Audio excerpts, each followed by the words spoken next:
वीर जैसे ही अपने कपड़े बदलकर बाहर आया और महेंद्र से बोला, चलो महेंद्र, बाहर चलते हैं, दादीसा और मासा हमारा इंतजार कर रही होंगी। यह कह दोनों कमरे से बाहर आ गए। जैसे ही वीर की दादीसा और मासा ने वीर को देखा, तब वीर की दादीसा बोली, वीर तू ठीक तो है ना बेटा? तब वीर बोला, हाँ दादीसा, मैं बिल्कुल ठीक हूँ। वह थोड़ी आंख लग गई थी। यह सुनकर वीर की दादीसा बोली, अच्छा मेरे पास बैठ। यह सुनकर वीर उसके पास बैठ गया। तब उसकी दादीसा उसके सिर पर हाथ फेरते हुए बोली, थारे को हंसता मुस्कुराता देख कर ही तो थारी दादीसा जीवे है। तू ही तो है मारे जीने की वजह। भगवान थारे को सही सलामत रखे। फिर दादीसा बोली, कुल गुरु से बात की है, 2 महीने बाद शरद पूर्णिमा के दिन थारा राजयोग का दिन है। उस दिन थारा राज तिलक कर दिया जाएगा। यह कहते हुए दादीसा की आंखों में आंसू आ गए और वह अपने आंसू पहुंचते हुए बोली, घने दिनों से इसी दिन के इंतजार में जी रही थी। तब वीर बोला, दादीसा, आप भी ना बस रोने लग जाती हो। अरे मैं हूं ना आपके साथ, आप जैसा चाहोगे वैसा ही होगा। यह सुनकर दादीसा के चेहरे पर मुस्कान आ गई। तभी वीर की मासा बोली, तब लोग चलो, तुम लोग चलो, शाम होने को आई है, अंधेरे होने से पहले शाम का भोजन जिम लो। यह सुनकर महेंद्र बोला, जी मासा। वे लोग वीर की मासा के साथ आ गए। परिवार के सब सदस्य वहां आ गए थे। सब लोग एक साथ भोजन करने लगे। महेंद्र ने ध्यान दिया कि वीर कुछ खोया खोया था। वह खाना खाते समय भी जैसे कहीं खोया हुआ हो और अपने आप ही मुस्कुरा रहा था। उसे इसी तरह अपने ख्यालों में खोता हुआ देखकर, मुस्कुराते देखकर महेंद्र सोचने लगा कि कोई ना कोई बात तो जरूर है। तभी वीर की मासा बोली, बेटा और दाल दूं क्या? लेकिन वीर का ध्यान तो कहीं और ही था। 2-3 बार पूछने पर भी वीर हड़बड़ाते हुए बोला, हाँ हाँ मासा, हाँ, कुछ कहा आपने? यह सुनकर वीर की माँ बोली, हाँ बेटा, तबीयत तो ठीक है ना थारी? तब वीर बोला, हाँ मासा, ठीक है ना, थोड़ी दाल चाहिए। यह कहकर उसने दाल ले ली। उसके इन हाव भाव को देखते हुए महेंद्र समझ रहा था। खाना खाने के बाद जैसे ही दोनों कमरे में गए, तब कमरे में महेंद्र बोला, वीर तू कुछ छुपा रहा है मुझसे? तब वीर बोला, अरे यार, कैसी बातें कर रहा है, मैं तुझसे क्या छुपाऊंगा? तब महेंद्र बोला, पागल बनाने की कोशिश मत कर। मैं तेरे चेहरे को देखकर पता लगा लेता हूँ कि कोई ना कोई तो बात है जो तुम मुझसे छुपा रहा है। चल यार बता। यह सुनकर वीर बोला, अब क्या बताऊं? यह कहकर उसके चेहरे पर मुस्कान आ गई। तब महेंद्र बोला, भाई जिसे सोचते हुए तुम्हारे चेहरे पर अपने आप ही मुस्कुराहट आ रही है, बताओ क्या बात है? यह सुनकर वीर बोला, ऐसी कोई बात नहीं है, चल सो जा। तब महेंद्र बोला, वीर। तब वीर बोला, अरे महेंद्र देखो, आज मैं थक गया हूँ और सोना चाहता हूँ, तुम भी सो जाओ। तब महेंद्र बोला, अच्छा ठीक है, मत बताओ, मैं अभी दादीसा और मासा को बताता हूँ कि तुम दिन में कैसे भेष बदलकर बाहर घूमने गए थे। यह कहकर महेंद्र बाहर जाने का नाटक करने लगता है। तब वीर उसका हाथ पकड़कर बोलो बोलो बोला, अरे यार, ऐसा कोई किसी को बताता है क्या? चलो मैं तुम्हें सब बताता हूँ। तब वीर बोला, अब आया ना ऊँट पहाड़ के नीचे? तब वीर बोला, चल बैठ। फिर दोनों एक साथ बेड पर बैठ जाते हैं। तब वीर दिन की सारी बातें, रोशनी के बारे में सब कुछ महेंद्र को बता देता है और साथ में यह भी बता देता है कि वह रोशनी से बहुत प्यार करता है। रोशनी के बारे में जानकर महेंद्र मुस्कुराते हुए बोला, अच्छा, तो इसका मतलब हमारी ब्रह्मचारी को किसी से प्यार हो गया है? तब वीर बोला, हाँ यार, पता नहीं क्या जादू था उसमें कि पहली नजर में उससे प्यार कर बैठा। पता नहीं क्यों ऐसा लग रहा है जैसे मैं उसे वर्षों से जानता हूँ, जैसे काफी बार उसकी आवाज अपने कानों में सुन चुका हूँ। सब कुछ मुझे जाना पहचाना सा लग रहा है। वीर हैरानी से बोला। यह सुनकर महेंद्र बोला, ऐसा कुछ नहीं है, लेकिन हाँ यार, तुमने सोचा है कि अगर हवेली में किसी को भी इस बारे में भनक भनक लग गई तो क्या होगा?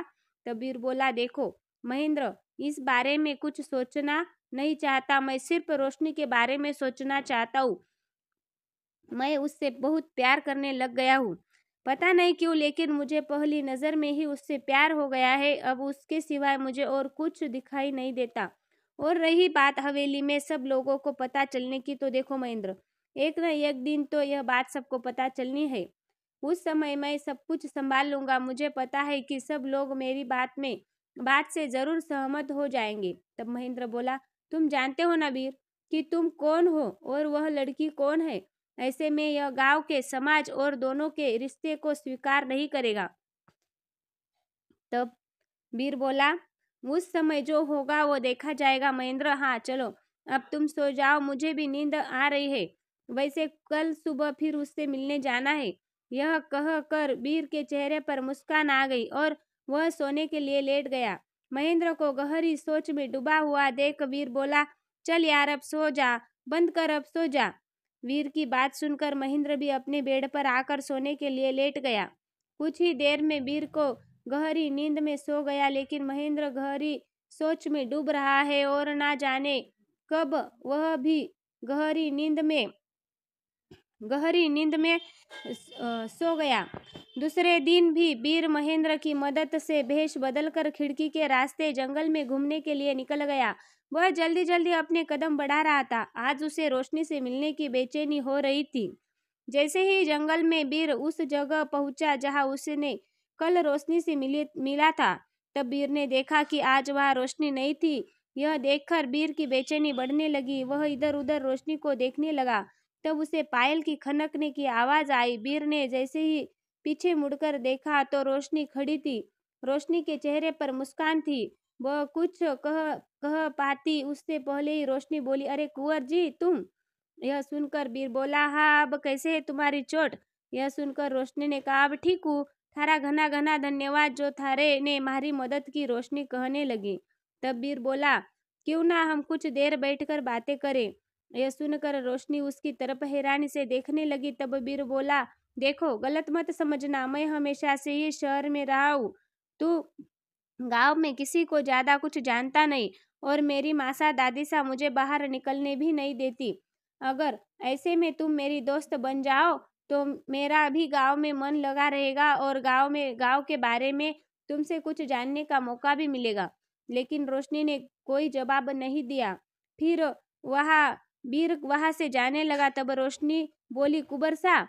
यह सुनकर वीर वापस मुड़ा। तब रोशनी बोली, मारे को थारे से दोस्ती करने में कोई परेशानी ना है, लेकिन अगर गांव के किसी ने या कबीले वाले ने हमें एक साथ देख लिया तो मुसीबत खड़ी हो जाएगी। यह सुनकर वीर बोला, तुम उसकी चिंता मत करो, यहाँ हमें कोई देखने वाला नहीं है और गांव के लोग तो यहाँ आने से भी डरते।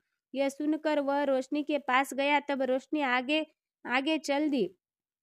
फिर वे लोग नहर के किनारे बैठकर बातें करने लगे। वीर रोशनी से बातें कर रहा था। तभी वीर की नजर रोशनी पर पड़ी। रोशनी मुस्कुराते हुए एक टक बस उसे ही देखे जा रही थी। तब वीर बोला, क्या क्या हुआ रोशनी तुम। रोशनी हड़बड़ाते हुए बोली, कुछ ना। दोनों सारा दिन एक दूसरे के बारे में बातें करते रहे। फिर रोशनी अपने कबीले की तरफ चली गई और वीर वापस हवेली आ गया। धीरे धीरे दिन गुजरने लगे और रोशनी और वीर हमेशा की तरह छुप छुपा कर मिलते रहे। दोनों एक दूसरे से बहुत प्यार करते थे और एक दिन वीर ने अपने प्यार का इजहार रोशनी से कर दिया। वीर के इजहार को सुनकर रोशनी की आंखों में आंसू आ गए और वह वीर के गले लगकर रो पड़ी। तब वीर बोला, क्या हुआ रोशनी। तब रोशनी बोली, कुछ ना कुंवर सा, यह तो खुशी के आंसू है, लेकिन। तब वीर बोला, लेकिन क्या रोशनी। तब रोशनी बोली, लेकिन यह समाज और तुम्हारे परिवार वाले, हमारे कबीले के लोग हमारे प्यार को कभी ना अपनाएंगे। यह सुनकर वीर उसका हाथ अपने दोनों हाथों में लेकर उसकी आंखों में देखते हुए बोला, रोशनी मैं तुमसे वादा करता हूँ कि इस जन्म तो क्या, किसी भी जन्म में कभी भी तुम्हारा साथ नहीं छोड़ूंगा, चाहे इसके लिए मुझे कुछ भी कीमत चुकानी पड़े। यह सुनकर रोशनी बोली, कुंवर सा, तुम्हारे कबीले के बारे में ना जानो। हमारे कबीले की प्रथा अलग है। हमारे कबीले में जो सबसे शक्तिशाली होवे वह अपनी पसंद की कन्या से विवाह करे है और हमारे कबीले का दत्तराज हमारे से विवाह करना चाहे है। अगर किसी ने कभी कबीले के नियम का उल्लंघन करने की कोशिश की तो उसे अपनी जान से हाथ धोना पड़ा है। यह सुनकर वीर बोला, रोशनी मैं तुम पर कभी कोई आँच नहीं आने दूंगा। तुम पर आँच आने से पहले मैं तुम्हारे सामने आकर खड़ा हो जाऊंगा। मेरे होते हुए तुम्हें कोई मुझसे अलग नहीं कर सकता, यह वादा करता हूँ मैं तुमसे। यह सुनकर रोशनी के चेहरे पर मुस्कान आ गई। हवेली में किसी को भी इस बारे में पता नहीं था कि फिर बीर चुप छुपाकर कहा जाता है, और जो बीर के बारे में सब कुछ जानता था वह था महेंद्र। उसने बीर को समझाने की कोशिश की, लेकिन बीर समझने को तैयार नहीं था। तभी अचानक एक दिन बीर की दादी सा ने बीर को अपने पास बुलाया। दादी सा का संदेशा पाकर बीर उसके पास गया तो उसकी दादी सा उसे देखकर बोली, अरे आ गया हमारा बीर, आओ बैठो हमारे पास बैठ। तब बीर अपनी दादी सा के पास बैठ गया तो उसकी दादी सा उसकी तरफ देखते हुए बोली, आज ही कुल गुरु ने बताया, परसों थारे राज तिलक का शुभ मुहूर्त है।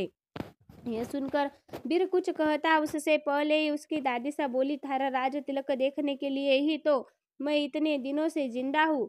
तब बीर बोला, दादी सा ऐसी बातें मत करो, आप तो हमेशा मेरे साथ रहोगी। यह कहकर बीर ने अपना सिर अपनी दादी सा की गोद में रख दिया। तभी वीर की दादी सा मासा दादी सा से बोली, मासा अभी से ही हवेली में राज तिलक की तैयारियां शुरू करवा दी जाए तो कैसा रहेगा। यह सुनकर बीर की दादी सा बोली, है बात तो थारी ठीक है बिंदनी, जाओ सबसे जाकर बोलो कि आज से ही अभी से ही तैयारी शुरू कर दे, परसों हमारे वीर का राज तिलक है। यह सुनकर वीर की मासा चली गई। दूसरे दिन वीर ने जब यह खबर रोशनी को सुनाई तब रोशनी के चेहरे पर मुस्कान आ गई और वह बोली, कुबर सा यह तो बड़ी चौकी अच्छी बात है। लेकिन फिर अचानक रोशनी उदास हो गई। उसे उदास होते देख बीर बोला, क्या हुआ रोशनी, तुम परेशान क्यों हो, क्या हुआ। यह सुनकर रोशनी बोली, ना कुबर सा ऐसा कुछ ना। तब बीर बोला, मैं तुम्हारे चेहरे को देखकर बता सकता हूँ कि तुम परेशान हो, बताओ क्या है परेशानी। तब रोशनी को बोली, कुबर सा अभी मैं थारे को कुछ ना बता सकूं, लेकिन समय आने पर थारे को सब कुछ पता चल जाएगा। अभी मैं चलू हूँ, मारे बाबो सा मासा मारे को ढूंढ रहे होंगे। यह कहकर रोशनी उठकर वहां से जाने लगी। तब बीर बोला, रोशनी कल मेरा राज तिलक है, तुम आओगी ना। यह सुनकर रोशनी बोली, हाँ कुबर सा मैं जरूर आऊंगी। यह कहकर रोशनी चली गई और बीर उसे देखता रहा। आगे की कहानी सुनने के लिए मेरे साथ बने रहिए। आपको मेरी कहानी कैसे लगती है प्लीज़ कमेंट बॉक्स में कमेंट करके मुझे ज़रूर बताइए, और प्लीज़ मेरे चैनल को सपोर्ट करें, सब्सक्राइब करें। धन्यवाद।